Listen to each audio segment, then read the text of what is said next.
Assalamualaikum warahmatullahi wabarakatuh. Perkenalkan, nama saya Iis Mahisa. Saya mahasiswa BPG batch 3 tahun 2025 Kementerian Agama dari LPTK UIN Sayyid Ali Rahmatullah Tulungagung. Pada hari ini saya akan melaksanakan uji kinerja untuk mata pelajaran bahasa Arab pada materi tasbih di kelas 12 program keagamaan.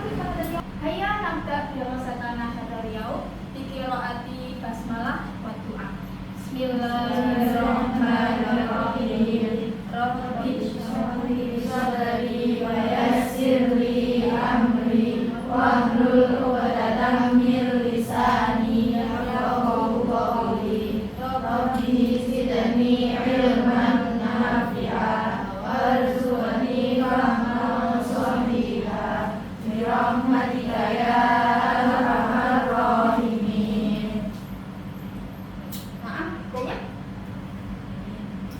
Di bidayati hadhihi dirasah. Saya dulu, saya akan dulu ya.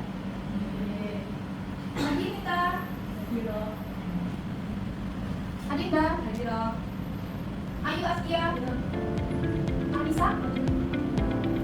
Aiba. Apriati. Ayudia. Kita. Inaya.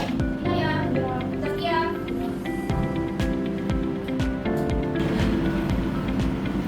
Wahid, Isnin, Salasa. Hayya bina, hayya bina, naftar beriman. Hayya bina, naftar beriman. Bi'ayrullah, bilwatil arabiyah. Bi'ayrullah, bilwatil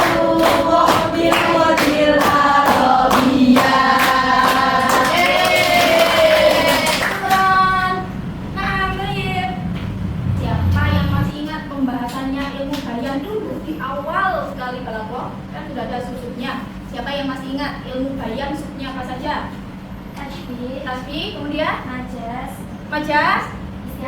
isti'arah, tasbih, majas, dan isti'arah. Hadal yaum nahnu sana. Terus at-tasbih. Kita hari ini belajarnya belajar tasbih. Nah, belajar tasbih.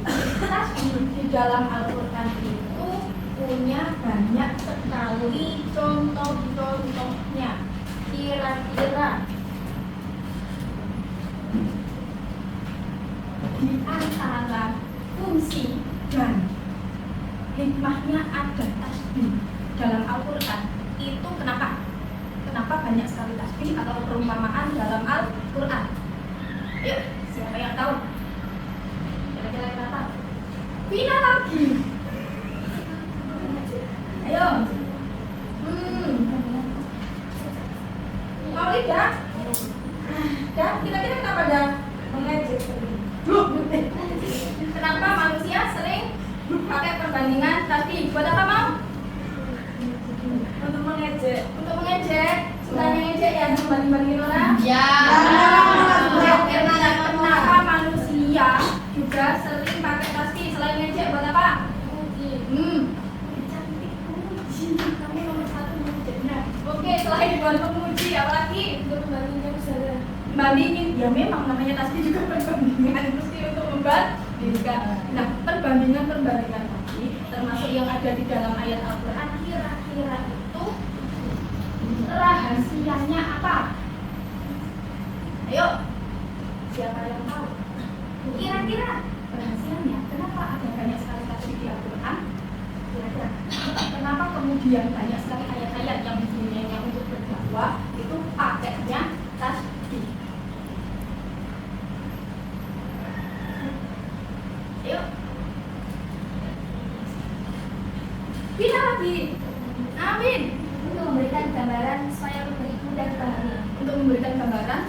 lebih mudah dipahami. Al-Quran menggambarkan sesuatu dengan sesuatu yang lain agar lebih dipahami, mudah dipahami. Jaya rumah yang lain. Kenapa di dalam Al-Quran banyak sekali tasbih? Pensucian dan pengagungan Allah. Kalau ayatnya pas tentang Allah. Kira-kira yang lain, perhatikan contoh ini. Coba kita lihat.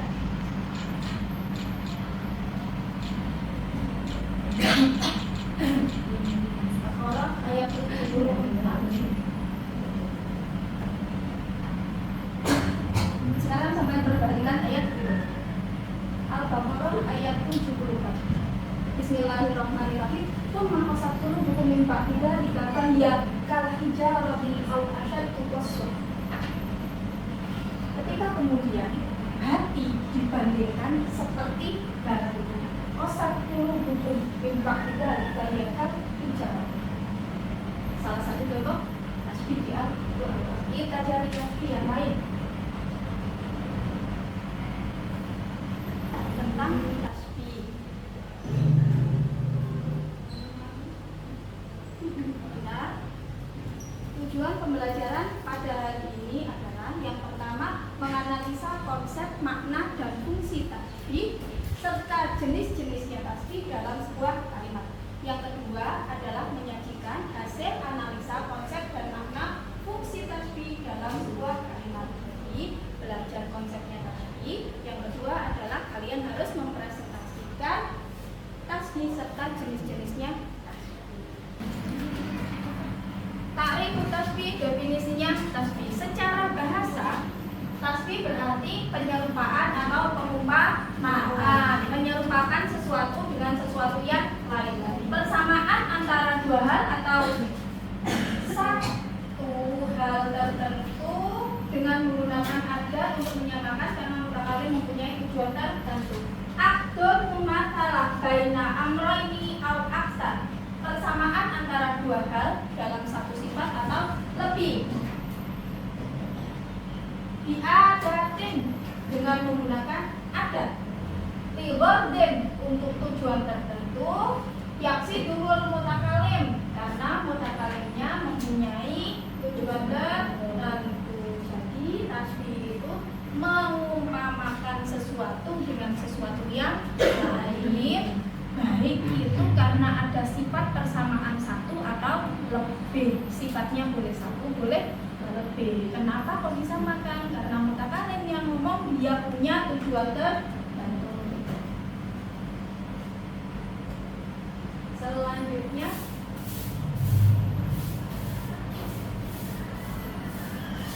mayoritas ayat, siapa mau baca contoh yang pertama? Ikra. Khalidun kahil asali fisyajari. Khalid seperti singa dalam keberanian. Khalid seperti singa dalam keberanian. Khalid kal asadi fisyajaati. Khalid dimiripkan dengan singa. Sifat apa yang mirip antara Khalid sama singa? Rumah.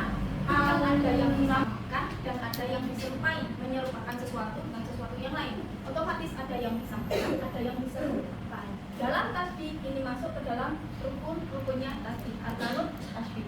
Rukun-rukunnya tasbih terbagi menjadi 4. Yang pertama adalah musyabbah, sesuatu yang diserupakan. Kemudian asani, ada musyabbah, sesuatu yang diserupai. Kemudian ada tasbih, alat untuk menyerupakan. Kalau dalam bahasa Indonesia biasanya sampean bisa memakai kata seperti bagaikan. Kemudian kata apa lagi untuk memiripkan dalam bahasa Indonesia? Bagai. Terus seolah, jahit. Yang lain? Umpamanya. Nah, itu kalau dalam tasbih dinamakan adatut tasbih. Terakhir wajib syibeh. Wajah syibeh atau sifat persamaan. Sifat yang menjadi persamaan antara musyabbah dan musyabbah bih. Nah, sampai yang perhatikan di rukun tasbih. Rukun yang pertama dan kedua ini dinamakan torofayit tasbih, dua ujung tasbih. Torofayit tasbih ini wajib ada. Wajib ada berarti nggak boleh dibuang. Dikasih garis bawah. Garis bawahi wajib ada. Kalau yang dua ini boleh dibuang satu saja, boleh dibuang dua-dua. Sekarang masuk ke sarana untuk menyerupakan. Yang namanya ada tasbih atau sarana untuk menyerupakan itu bermacam-macam. Dalam bahasa Arab, alat untuk menyerupakan, kalau bahasa Indonesia tadi kan seolah, umpama, seperti, laksana, bagai, bagaikan, apalagi tadi seakan. Nah, dalam bahasa Arab, alat untuk menyerupakan atau tasbih itu ada yang berupa huruf ka dan kana, kemudian ada juga yang berupa isim dan yang berupa fi'il. Jadi ada yang berupa huruf, ada yang berupa isim, dan ada yang berupa fi'il. Yang berupa huruf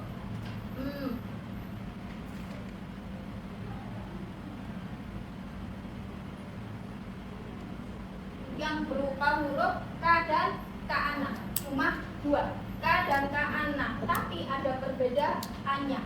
Kalau ka'ana dia selalu berada di depannya musyabbah. Kalau ka dia selalu berada setelah musyabbah. Ka'ana berada sebelum musyabbah, ka berada setelah musyabbah. Walaupun nanti di sela-selanya ada terpisah, tapi yang pasti dia selalu di depannya musyabbah dan ka selalu setelahnya musyabbah. Yang di ayat tadi yang pertama, kolbuhu tadi belakangnya kal hijarah, ya kan? Kolbunya ada di depan, baru kal hijarah walaupun tengah-tengahnya diberi ayat yang lain. Ka dan ka'ana. Ingat sama. Ka ditaruh di tengah, ka'ana ditaruh di depan. Ke rukun-rukunnya tasbih, terus pembagian tasbih. Berangkat dari rukun-rukunnya tasbih, maka pembagian tasbih juga dibagi menjadi 5 jenis. Kenapa 5 jenis? Karena ia disesuaikan dengan rukun yang ada. Yang pertama, jika mempunyai ada tasbih, namanya tasbih mursal. Lawannya mursal, belum tak kasih harokat ya? Mursal. Tambah harokat di bukunya masing-masing. Kemudian tasbih muakkad kalau tidak punya ada tasbih. Jadi tasbih mursal sama muakkad ini berlawanan. Mursal kalau punya ada tasbih, ka'anna zaidan bahrun fil karomi, Ali yuhaki an-najma, Ali mirip dengan bintang. Lawannya muakkad kalau tidak punya ada tasbih. Fin ikra'i Zaidun najmun fil ulwi, Zaidun bahrun fil karomi. adatnya mana? Adatnya tidak ada. Adatnya nggak ada kan? Lihat, Ali langsung najmun, Zaidun langsung bahrun, Zaidun bahrun, Aliyun mutada, najmun ada. Jenis yang ketiga, tasbih mufassal jika mempunyai wajah cibek. Kalau tadi dilihat depannya, sekarang dilihat belakangnya. Ka'anna zaidan bahrun fil karomi, aliyun najmun fil ulwi. Ini semuanya adalah wajah cibek. Nah, kalau ada wajah sifatnya namanya tasbih mufassal. Kalau tidak punya namanya tasbih mujmal. Kalau punya namanya tasbih mufassal, kalau tidak punya namanya tasbih mujmal. Dalam membentuk kelompok, masing-masing kelompok terdiri dari 5 orang. Kelompoknya tugasnya adalah mencari contoh tasbih dari sumber-sumber digital. Kalian boleh buka searching di internet melalui berbagai macam sosial media, bisa cari contoh-contoh tasbih. 1 dari Al-Quran yang tasbihnya tasbih mursal, 1 tasbih muakkad, 1 tasbih mujmal, 1 tasbih mufassal. Silakan.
Al-Lu'lu'i sebagai musyabahi dan Fisofa bertugas sebagai baca syukur.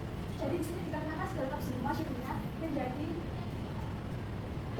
syibih Tasbih apa? sebagai tasbih.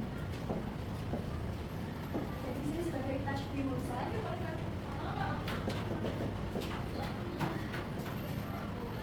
Kenapa kok dikatakan sebagai tasbih mursal? Karena mempunyai adat dan dikatakan sebagai tasbih muasal.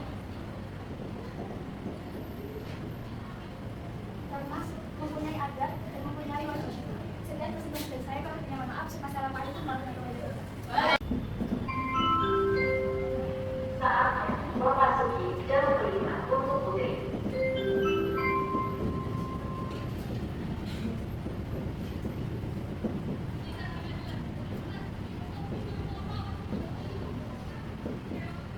Jadi di sini itu maksudnya anta syamsun atau bedarun anta nurun maupun nuri. Nah, di sini anta itu termasuk musyabbah, sedangkan syamsun itu musyabbah ini.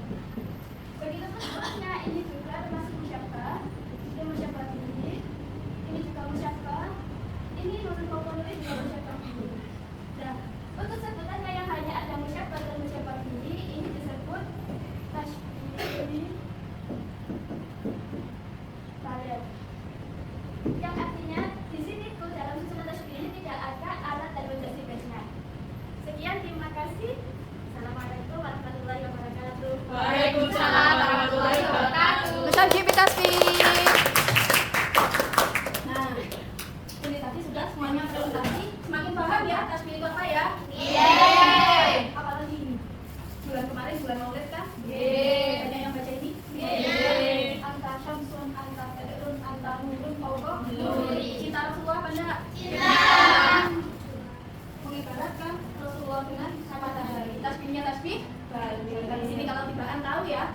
Ilmunya ini berarti dalam balagha termasuk tasbih. Dia kemudian bukan cuma sekedar menyamakan antara Rasulullah dengan matahari, bukan anta kau kasyamsi, tapi engkaulah matahari. Rasulullah adalah matahari kita. Anta syamsun, anta badrun. Engkaulah matahari, engkaulah bulan purnama. Jadi pintar-pintar kalau dibahas sudah tahu artinya. Nah, baiklah, kita presentasi selesai. Sekarang waktunya latihan evaluasi berbasis digital. Silakan ditelaah ya. Latihan ini tadrik 1 menjodohkan, dipelajari dalam jangka waktu 10 menit. Nanti saya tampilkan digitalnya. Kita kerjakannya di digital.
itu jadi apa? Mau kiulaf Abdul Hasan. Hasan jadi apa?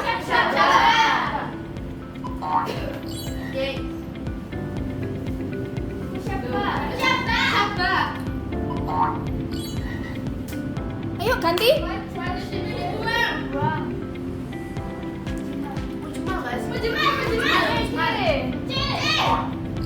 Ayo satu lagi. Ayo satu lagi.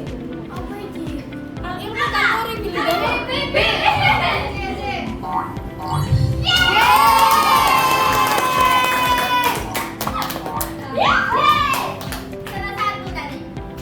Iya, salah satu ya tadi. Enggak apa-apa. Tadi siapa yang kehilangan tadi? Oh, udah cepet ya, enggak apa-apa. Gimana? Makin paham dengan tasbih? Paham dengan tasbih. Nah, itu tadi. Sekarang, kalau ada yang masih perlu ditanyakan tentang tasbih, silahkan. Tadi kita sudah belajar tentang definisinya tasbih, rukun-rukunnya tasbih, jenis-jenisnya tasbih, sudah menganalisa contoh-contoh tasbih juga, sudah mempresentasikan, sudah bermain. Tadi yang paling susah materinya tentang apa? Yang agak bikin bingung sampai yang tadi bab tasbih, yang susah bagian apa? Oh, jenis-jenisnya tasbih. Yang bikin bingung kenapa masih bingung bagian itu? Ada banyak jenisnya. Terus apa lagi? Sudah itu aja. Yang lain mudah ya? Jadi pelajaran tasbih hari ini bikin sampai semakin ngerti ilmu bahasa Arab. Jadi tahu biasanya kalau bibaan itu anta syamsun anta badrun yang paling akrab ya sama sampeannya. Terus berbagai ayat Al-Qur'an yang isinya tentang tasbih itu habis ini kalau ngaji ini bab tasbih, ini masuk kategori tasbih. Nah, ayo kita akhiri pembelajaran pada hari ini dengan bacaan doa. Bismillahirrahmanirrahim. Allahumma inni astaghfiruka ma 'allamtani wa atubu ilaika innaka ilayhi wa atubu ya rabbal alamin. Rabbi fa'na bi barakatihim wa dinal husna bi hurmatihim wa amisna fi tariqatihim wa mu'afatihim minal fitani. Syukuran ala muslim mafikum. Terima kasih atas perhatiannya. Ketemu lagi pertemuan depan. Kita lanjut. Insya Allah habis tasbih babnya isti